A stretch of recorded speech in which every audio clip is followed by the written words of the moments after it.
노아 홍수 후에 노아의 가족들은 어떠한 삶을 살았을까요? 방주 후에 이제 세상으로 나온 이 노아와 그의 자손들 잘 살았을까요? 성경에서는 방주에서 나온 노아와 그의 자녀들의 상태에 대해서 별로 언급이 없습니다. 그런데 한번 상상을 좀 해보시죠. 1년 동안 방주에 있다가 이제 세상에 나왔을 때에 세상의 모습은 어땠을까요? 황폐해진 모습들. 여러분, 홍수가 나도 쓸어버린 그 황폐한 모습들을 우리가 화면으로 보지 않습니까? 근데 1년 동안 물속에 잠겨 있었던 이 세상의 모습은 어떠했을까요? 그런 황량한 땅 또는 익사해서 죽은 사람이나 동물의 시체들을 아마 보지 않았을까요? 이런 것들을 봤을 때에 사람들의 마음속에는 트라우마가 있을 수 있습니다. 아마 먹구름이 몰려오든지 빗소리를 듣게 되면 그때의 모습들로 인해서 힘든 시간을 보내지 않았을까 하는 생각이 듭니다. 우리가 외상후 스트레스 장애라고 이야기하죠. 어떤 극심한 스트레스나 공포를 경험한 다음에 우리들에게 찾아오는 이런 질병들이 있습니다. 허리케인이나 또는 태풍을 만나거나 또는 9.11 사태같이 끔찍한 테러를 만나거나 또 우리나라에서 세월호 같은 그런 힘든 어떤 사건들을 경험을 하게 된 뒤에 사람들이 겪는 어려움들이 있습니다. 즉시 나타나는 일도 있겠지만 사람에 따라서 어떤 사람은 수개월이 지난 후에 어떤 사람은 수년이 지난 후에 이런 장애들이 나타날 수가 있습니다. 깜짝깜짝 놀라고 불안해하고 잠을 자지 못하고 과민 반응하는 그러한 모습들을 경험을 하죠. 노아가 이런 사건들을 경험하고 나서 어떤 삶을 살았는지 자세히 성경이 말하고 있지는 않지만 그의 삶 속에 이런 어려움들이 혹시 있지는 않았을까 하는 생각이 듭니다. 이제 홍수가 끝났습니다. 위기가 끝났습니다. 하나님이 만들어 놓으신 새로운 질서 속에 새로운 시대가 열렸습니다. 그런 시대를 살아갈 책임이 노아에게 주어졌습니다. 그러나 인간은 연약합니다. 그 연약함을 아시는 하나님께서 우리 노아에게 은혜를 베풀어 주시죠. 오늘 무지개가 생긴 이유가 여기에 있습니다. 다시는 생물을 홍수로 멸하지 않겠다고 하시는 하나님의 약속을 무지개로 표현을 하신 것입니다. 그래서 오늘 이 말씀 속에서 우리에게 언약의 증표로 주셨던 무지개가 어떤 의미가 있는지, 그리고 또 새 시대를 살아가는 노아에게 하나님은 어떤 삶을 기대하시는지 우리가 함께 살펴보면서 우리가 살아가는 이 시대, 급변하는 이 시대, 어려움이 우리의 삶 속에 이렇게 닥쳐오는 이러한 시대를 살아가는 우리가 어떻게 살아야 할지, 우리가 추구해야 될 진정한 삶의 모습은 무엇인지 함께 살펴보는 그러한 시간이 되기를 원합니다. 첫 번째로 급변하는 세상에서 우리가 추구해야 될 진정한 삶의 모습이 있습니다. 하나님이 참으로 원하시는 복된 삶입니다. 1절 말씀 보겠습니다. 하나님이 노아와 그 아들들에게 복을 주시며 그들에게 이르시되 생육하고 번성하여 땅에 충만하라. 하나님께서 이제 노아와 그의 자녀들에게 복을 주십니다. 근데 이 복 주신 내용을 살펴보면 하나님께서 아담과 하와에게 주셨던 그 복과 동일합니다. 그런 의미에서 노아는 제2의 아담이다, 이렇게 말할 수가 있을 겁니다. 이 내용을 자세히 살펴보면 아담에게 주셨던 복과 노아에게 주셨던 복이 함께 이렇게 비교되는 가운데 나타나는 것을 볼 수가 있어요. 그래서 세상이 완전히 멸망하고 난 뒤에 하나님께서는 새로운 창조를 하고 계시는구나 라고 하는 사실을 우리가 살펴볼 수 있을 것입니다. 하나님께서는 노아에게 이렇게 복을 주시면서 우리 하나님이 창조주로서 갖고 계셨던 본래의 계획을 다시 보여주십니다. 우리는 그런 하나님의 계획을 다시 추적해 볼 수 있을 겁니다. 생육하라, 번성하라, 땅에 충만하라. 이런 복으로 다시 한번 이끌어주시는 하나님의 은혜를 살펴볼 수가 있죠. 이 40일간의 홍수는 하나님의 심판이었습니다. 홍수가 쓸고 간 세상은 정말 황폐했을 것입니다. 그런데 그런 상황 속에 있는 노아에게 하나님께서 복을 주시는 겁니다. 이것을 보면 하나님이 우리에게 진정으로 원하시는 것이 무엇인지를 우리는 알 수가 있습니다. 하나님은 우리에게 복 주시기를 원하시는 하나님이십니다. 그래서 6절 말씀은 사람이 하나님의 형상대로 지음을 받았기 때문에 누구든지 사람을 죽인 자는 죽임을 당하게 될 것이다 라고 하는 어떤 노래처럼 나오고 있습니다. 그래서 6절은 갑자기 노래 형태로 바뀌어요. 어떤 이야기를 하다가 중간에 이렇게 장르가 바뀌게 되면 이 부분은 관심 있게 봐라 라고 하는 의미입니다. 그만큼 하나님은 이 경고를 지금 심각하게 하고 계시는 거죠. 여러분, 사람을 죽이는 자는 마땅히 죽어야 합니다. 살인은 가장 큰 죄죠. 근데 사회가 복잡하고 산업화되면서 생명을 존중하는 우리의 의식이 점점 줄어들고 있습니다. 마치 어떤 공장에서 돌아가는 기계의 한 부품처럼 사람들을 생각을 해요. 그래서 하나님의 형상을 닮은 인간의 존엄성과 그 가치를 자꾸 잊어버리는 모습들을 우리는 보게 됩니다. 아무 이유 없이 사람들을 해하는 그러한 사건들이 자주 발생을 합니다. 세상을 원망하고 그러면서 그 분풀이를 불특정 다수에게 하는 모습들을 보게 됩니다. 오늘 이 시대를 살아가는 우리 그리스도인들에게 주시는 하나님의 명령은 원수까지도 사랑하라고 하는 이웃사랑의 원리입니다. 우리 예수님께서 우리에게 가장 큰 계명이 뭐냐라고 물어보실 때에 그렇게 말씀하셨죠. 내 마음을 다하고 목숨을 다하고 뜻을 다하여 주 너의 하나님을 사랑하라 하셨으니 이것이 크고 첫째 되는 계명이고, 둘째는 그와 같으니 내 이웃을 내 몸과 같이 사랑하라. 이것이 모든 율법과 선지자의 강령이다. 모든 성경에 나오는 내용을 엑기스로 줄이면 결국 하나님 사랑, 이웃 사랑이다. 예수님이 가르쳐 주신 말씀이에요. 예수님은 요한복음 13장 34절에 새 계명을 너희에게 주노니 서로 사랑하라. 내가 너희를 사랑한 것 같이 너희도 서로 사랑하라. 너희가 서로 사랑하면 이로써 모든 사람이 너희가 내 제자인 줄 알리라 라고 말씀을 하셨습니다. 이웃사랑은 노아의 홍수 이후에 새롭게 전개되는 새로운 시대를 살아가는 하나님의 백성의 중요한 삶의 원칙입니다. 오늘 급변하는 이 세상 속에서 우리가 추구해야 될 진정한 삶의 모습이 뭡니까? 생명을 존중하는 삶입니다. 세 번째로, 우리가 추구해야 될 삶의 모습이 뭡니까? 언약 가운데 하나님을 사랑하는 삶입니다. 하나님께서는 홍수로 다시는 이 세상을 멸망하지 않겠다고 약속을 하시고 그 징표로 무지개를 보여주셨습니다. 11절 말씀 봅니다. 내가 너희와 언약을 세우리니 다시는 모든 생물을 홍수로 멸하지 아니할 것이라. 땅을 멸할 홍수가 다시 있지 아니하리라.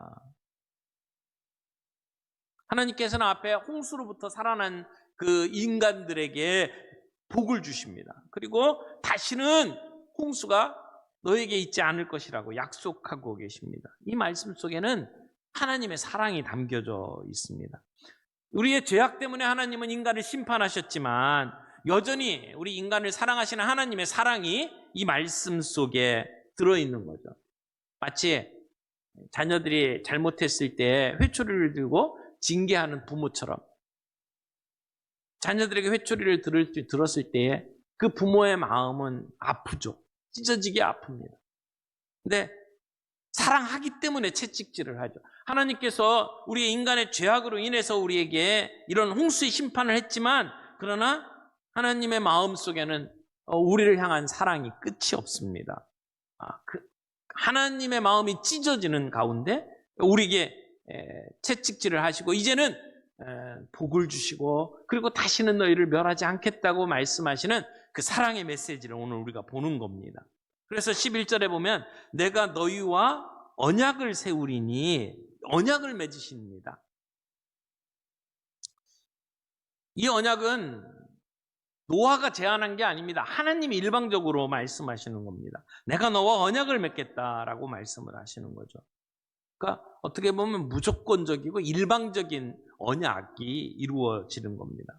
이 시점부터 하나님은 이스라엘 백성들에게 언약을 맺으시고 그 언약을 지키시는 하나님으로 알려지기 시작을 합니다.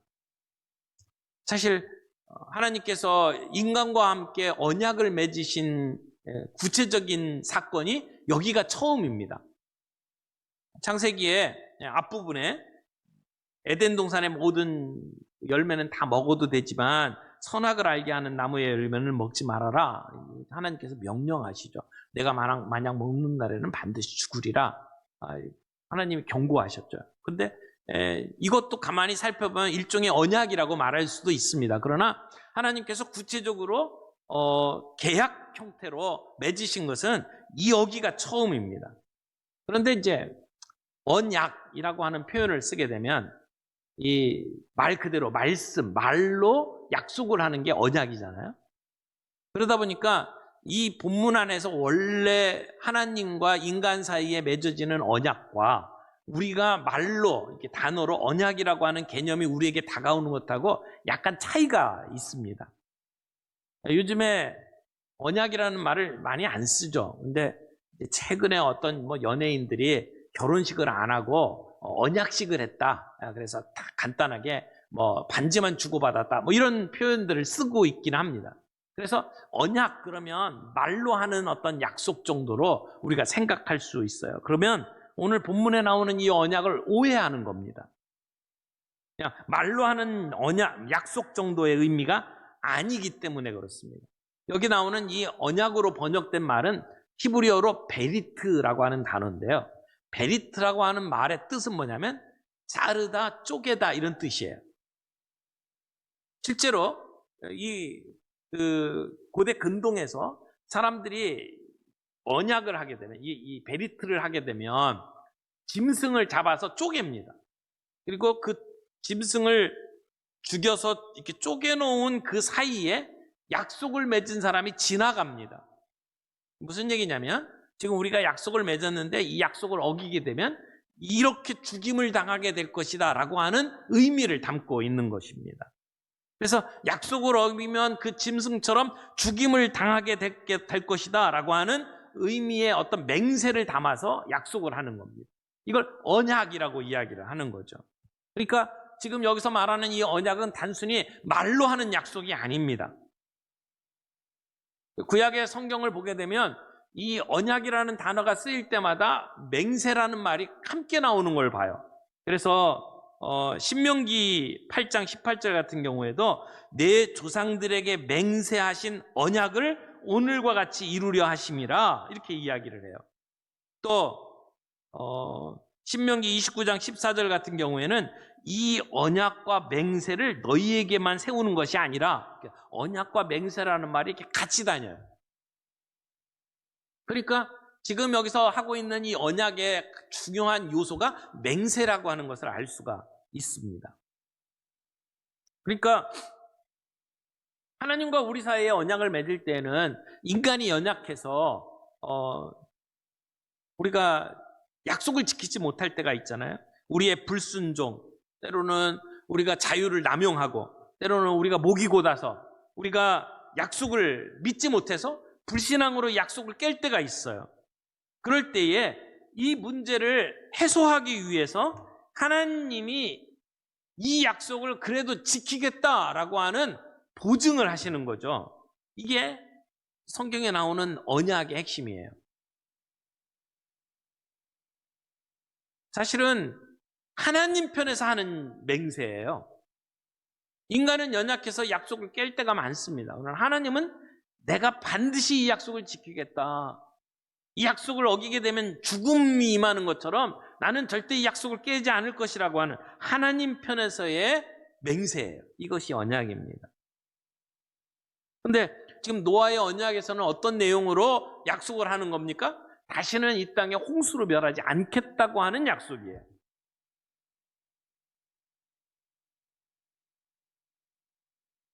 하나님은 인간이 어렸을 때부터 생각하고 계획하는 것이 다 악하기 때문에 홍수로 이 세상을 심판하셨어요.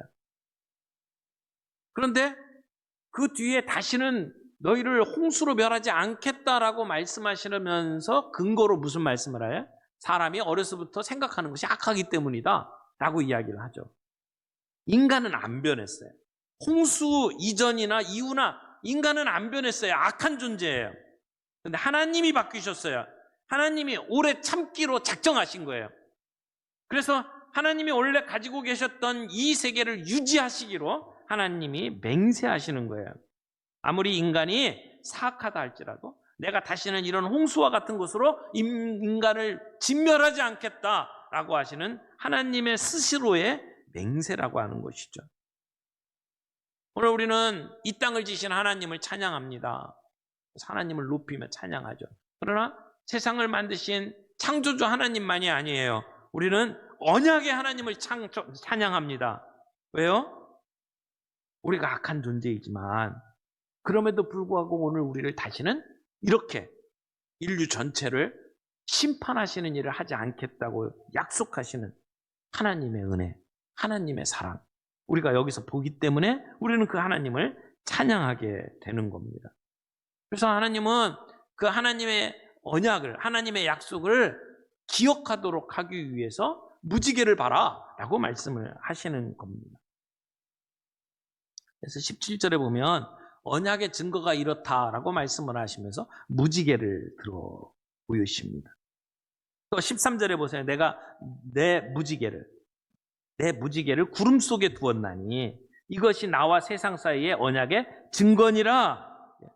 언약의 증거로 무지개를 삼으셨어요. 왜 하나님은 하필이면 다른 것도 많은데 7색깔 무지개로 언약의 증표로 삼으셨을까요? 여기에 재밌는 그 해석 하나를 여러분들과 함께 나누기를 원합니다. 히브리어 성경을 보게 되면 여기에 무지개라고 하는 단어가 사실은 무지개가 아니에요. 활이라고 하는 단어입니다. 네, 본문에서 내가 내 무지개를 구름 속에 두었나니 라고 하는 걸 그대로 해석을 하면 내가 내 활을 구름 속에 두었나니 이렇게 되어 있습니다. 그러니까 무지개를 표현을 하시는데 활이라고 표현을 한 거죠. 이것 때문에 이제 학자들이 말이 많습니다. 왜 하나님께서는 무지개를 이렇게 활이라고 표현을 했을까? 어떤 학자는 그런 얘기를 해요. 이 고대 근동, 특별히 팔레스타인 지역에서는 강수량이 거의 없기 때문에 무지개를 볼 일이 거의 없었다. 그래서 무지개라고 하는 개념 자체가 그렇게 사람들에게 많이 알려져 있는 게 아니었다. 그래서 무지개라는 단어 자체가 이 모세가 이 창세기를 쓸 때는 상용화되지 않았을 것이다 라고 생각을 합니다. 동시에 의도적으로 활이라고 하는 단어를 썼을 것이다. 무지개를 가리키는 단어가 이 전쟁에서 사용되는 활이라고 하는 단어로 지금 표현을 하고 있는데 이것은 하나님께서 우리 인간을 향해서 평화의 표시로 지금 이 전쟁용 활을 접으셨다라고 하는 의미로 이 무지개를 사용하고 있는 것이라고 해석을 하기도 합니다. 그래서 이런 주장을 이렇게 정리를 하면 본문의 의미가 굉장히 이게 폭이 넓어져요.